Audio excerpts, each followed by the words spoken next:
আমাদের দেশে সকল মানুষ আজকে আসছে যে নির্বাচন, সেই নির্বাচনকে নিয়ে সবার মনোযোগ সেই দিকে।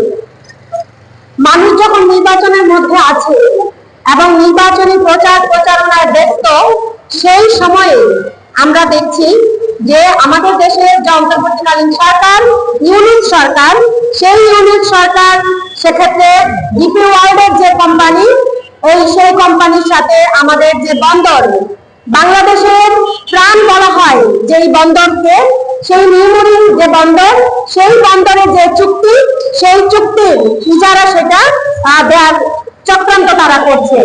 প্রিয় বন্ধুগণ, আমরা একদিকে দেখছি যে মানুষের মনোযোগের চাপ যখন নির্বাচনকে কেন্দ্র করে, সেক্ষেত্রে তারা গোপনে আজকে এই কাজটা করার তারা সেটা কিন্তু করছে। আমরা বলতে চাই যে কার অধিকার কতটুকু, কে কতটুকু বিষয় নিয়ে হস্তক্ষেপ করতে পারে। আপনি ইউনিট সরকার, আপনি অন্তর্বর্তীকালীন সরকার, আপনি অনির্বাচিত সরকার, আপনি নির্বাচিত সরকার নন। তাহলে নির্বাচিত সরকার যেহেতু আপনি না, আপনার কাজ কি? ওই কাজটুকু আপনার আগে বোঝা দরকার।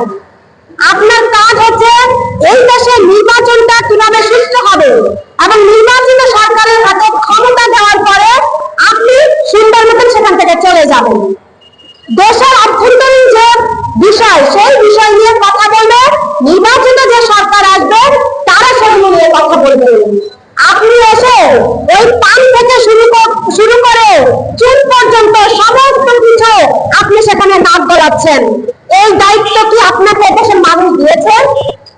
এই দায়িত্ব কি দেশের সাধারণ জনগণ আপনাকে দিয়েছে? সেটা তো আপনাকে দেয়নি। আপনি অভ্যুত্থান পরবর্তী সময়ে আপনাকে বসানো হয়েছে, খুবই ভালো কথা। তাহলে আপনি আজকে যে দেশের স্বার্থ বিরোধী আপনি যে চুক্তি করতে যাচ্ছেন, এই দায়িত্ব আপনাকে কে দিয়েছে? আমরা বলতে চাই, এই দেশের মানুষের রক্ত ঝরেছে, এদেশের ছাত্র যুবকদের রক্ত ঝরেছে, আর সেই দেশে আপনি দেশের স্বার্থ বিরোধী কাজ করবেন আর এই দেশের জনগণ আপনাকে ছেড়ে দিবে, সেটা ভাবা কিন্তু ভুল।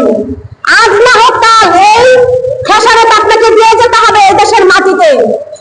আজকে যেখানে আপনি বলছেন যে এই যে চুক্তি আপনি করছেন ডিপি ওয়ার্ল্ডের সাথে, আপনি যে দেওয়ার পায়তারা করছেন আগামী 1 ফেব্রুয়ারিতে, সেই বন্দর নিউমরিং এয়ারপোর্ট, সেই বন্দর কি এটা কি একটা অলাভজনক প্রতিষ্ঠান? তা তো না। সেখানে প্রতি বছর 1000 কোটি টাকা সেখানে লাভ হয়। তাহলে যেই বন্দর আমার সেখানে লাভ হয়, সেই বন্দরকে আমি কেন ওই ডিপি ওয়ার্ল্ডের হাতে আমি ছেড়ে দিব? তার মানে হচ্ছে আমি আজকে সাম্রাজ্যবাদকে, ওই মার্কিন সাম্রাজ্যবাদকে আমি দেখে আমার ঘরে ঢুকানোর চেষ্টা করছি। 15 বছর যেই ফ্যাসিস্ট হাসিনার বিরুদ্ধে দেশের মানুষ মানে লড়াই করেছে, সেই হাসিনাও তার ক্ষমতায় থাকার জন্য আমরা দেখেছি কিভাবে সেখানে ভারতীয় সাম্রাজ্যবাদকে সেখানে তোয়াজ করে তিনি ক্ষমতায় ছিলেন। কিন্তু সেই হাসিনার দশা কি হয়েছে? সেই হাসিনাকে টেনে হুঁচকে ক্ষমতা থেকে নামিয়েছে দেশের মানুষ। তাহলে আজকে ওই ভারতীয় সাম্রাজ্যবাদকে আমরা বিদায় জানালাম, অথচ আমরা মার্কিন সাম্রাজ্যবাদকে আমরা এখানে আমাদের দেশে প্রবেশ করানোর চেষ্টা আমরা করছি। প্রিয় বন্ধুগণ, আমরা এই যে ঘটনা, আমরা এই ঘটনার তীব্র নিন্দা আমরা সেটা জানাচ্ছি এবং একই সাথে আমরা বলতে চাই যে অন্তর্বর্তীকালীন সরকার, আপনি অতীতের শিক্ষা নিন। 17 বছরে দেশের মানুষ যে লড়াই করেছে, সেই লড়াইয়ের ফলে হাসিনাকে ক্ষমতা থেকে নামিয়েছে। যে ভারতীয় সাম্রাজ্যবাদকে এদেশে তোয়াজ করে তারা কিন্তু ক্ষমতা থাকতে পারেনি। আর আজকে আপনি আমেরিকাকে তোয়াজ করে আপনি এখানে আমাদের দেশে থাকবেন, এটা অবাস্তব, এটা অসম্ভব। তাই আমরা বলতে চাই, আজকে আমেরিকার সাথে যত ধরনের চুক্তি আছে, যত ধরনের এই যে গণবিরোধী চুক্তি আছে, সকল চুক্তি বাতিল করতে হবে অনতি বিলম্বে। এই যে নিউমরিং যে বন্দর, সেই বন্দর নিয়ে আপনারা যে চুক্তি করতে যাচ্ছেন, অনতি বিলম্বে সেটা বন্ধ করুন।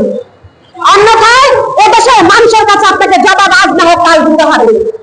আমরা সেই কথাটি আমরা বাসদের পক্ষ থেকে রাখছি। একই সাথে আপনারা দেখেছেন যে আমাদের দেশের নানান ধরনের সংকট, এই যে অভ্যুত্থানের 16 মাস পেরিয়ে যাচ্ছে, কোন সংকটটা এই সরকার সেটা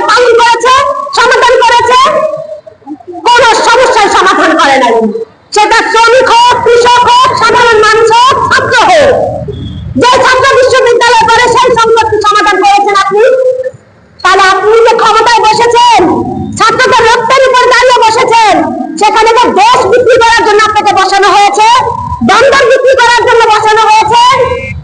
সেখানে তো আজকে আপনি ওই মার্কেটিংয়ের কাছ থেকে, এমপিদের কাছ থেকে আপনি গম কিনবেন, প্রত্যেক টন, প্রতি টন গমে আপনি 9,000 টাকা বেশি দিয়ে আপনি গম কিনতেছেন। এই টাকা কার টাকা? এই টাকা আমার টাকা, এই টাকা আমার দেশের শ্রমিকের টাকা। যে শ্রমিক আজকে তার গাড়ি নিচে কাজ করে, সে দেশের যে অর্থনীতি, সে অর্থনীতিকে সচল রাখে, সেই শ্রমিকের টাকা। যে দোকানে আজকে দোকানদার ফুটপাতে যে দোকানদারি করছে, তার ট্যাক্সের টাকা। সেই টাকা দিয়ে আপনি এমপিদের কাছ থেকে আপনি আজকে 9,000 টাকা প্রত্যেক টন গম, টনে আপনি গম কিনতেছেন বেশি টাকা দিয়ে। আমরা বলতে চাই, এই দেশ বিক্রি হাসিনাও করতে চাইছে, কিন্তু হাসিনা পারে নাই বসে থাকতে।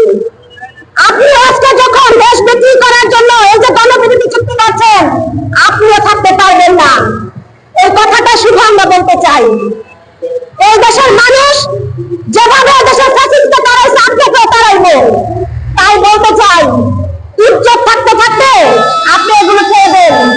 যতটুকু সম্মান আছে, যতটুকু সম্মান নিয়ে দেশের ছাত্ররা আপনাকে বসাইছে গণঅভ্যুত্থানে পরে, সেই সম্মান দিয়ে যতটুকু কাজ আপনার করা দরকার ততটুকু কাজ আপনি করেন। আর বাকি কাজ দেশের মানুষকে করার জন্য দেশের মানুষের উপরে আপনি দায়িত্ব ছাড়েন। সেই কথাটা আমরা বলতে চাই। প্রিয় বন্ধুগণ, তাই আমরা বলতে চাই যে এই যে বন্দর দেওয়ার জন্য শুধুমাত্র নিয়মের বন্দর নয়, আপনারা জানেন যে এই যে লালদিয়া যে এখানে বন্দর, যে বান্দর যে পোর্ট, সেগুলো দেওয়ার জন্য তারা কিন্তু গোপনে সেটা কিন্তু চুক্তি করছে। আমরা সেটারও প্রতিবাদ জানাচ্ছি। এবং একই সাথে আমরা বলতে চাই, এই যে গণবিরোধী যে চুক্তিগুলো আপনারা করছেন, এবং করার চেষ্টা করছেন গোপনে, যেখানে মানুষের, বাংলাদেশের সকল মানুষের আপনার চিন্তা অধিকার, আপনারা অন্যদিকে যে আপনারা এই চুক্তি করছেন, আমরা সেই জায়গা থেকে বলতে চাই যে মানুষ মূর্খ না, মানুষ সব বুঝে। আপনি যদি মনে করেন আপনি নোবেল বিজয়ী, আপনি আরো শিক্ষিত, আপনি ক্ষমতায় বসছেন, আর এদেশের মানুষ সব গরিব ছাগল, এটা যদি আপনি ভাবেন তাহলে এটা ভুল করবেন। এদেশের এই শ্রমিকরাই অনেক কিছু যুগে যুগে পাল্টে দিয়েছে, এদেশের সাধারণ মানুষের অনেক কিছু পাল্টে দিয়েছে। তাই আমরা বলতে চাই, এই যে গণবিরোধী যে চুক্তিটা আপনি করতে যাচ্ছেন, অনতিবিলম্বে এই চুক্তি আপনারা বাতিল করুন। এবং আমরা ওই সাম্রাজ্যবাদীদের যে খাবার, ওই মার্কিনীদের যে খাবার, যেই মার্কিনীরা আজকে গোটা পৃথিবীতে আপনার যুদ্ধ ছাড়া কিছুই বুঝে না, যে দেশে সম্পদ আছে, যে দেশে সেখানে খনিজ সম্পদ আছে, তেল আছে, বন্দর আছে, সেখানে তার চোখ, ওই শকুনের মতন তার চোখ যায় সেখানে পড়ে। তাই আমরা বলতে চাই যে আমার দেশকে এই ফিলিস্তিন করতে না চাইলে আমাদের দেশের মানুষই এই রাস্তায় দাঁড়াবে। তাই বলতে চাই, আপনি সসম্মানে আপনি আপনার দায়িত্ব যতটুকু পালন করুন, এবং এই গণবিরোধী যে চুক্তি আপনারা করতে যাচ্ছেন, সেই চুক্তি অনতিবিলম্বে বাতিল করুন। আমার দেশের বন্দর আমার দেশের মানুষই সেখানে পরিচালনা করবে। এতদিন যাবৎ আমার দেশের বন্দরটা আমার দেশের মানুষই পরিচালনা করানো হচ্ছে, তারপরে তো সেখানে লাভজনক জায়গা আছে। তাই বলতে চাই যে খাল থেকে তুমি রাখবেন না। আজকে ওই মার্কিনীদের ঘরে ঢুকেছেন, এই মার্কিনীরা, সাম্রাজ্যবাদীরা আপনার গোটা পৃথিবীটাকে তছনছ করে দিচ্ছে। তাই বলতে চাই যে আপনি সসম্মানে আপনি বিদায় নিন। যে কাজ আপনার না, সেই কাজ আপনি করবেন না, এই কথা বলে, এবং যত ধরনের গণবিরোধী চুক্তি আপনারা করছেন, সেই চুক্তি বাতিলের দাবি আমরা আমাদের আয়োজনের পক্ষ থেকে আমরা সেটা করছি। এই কথা বলে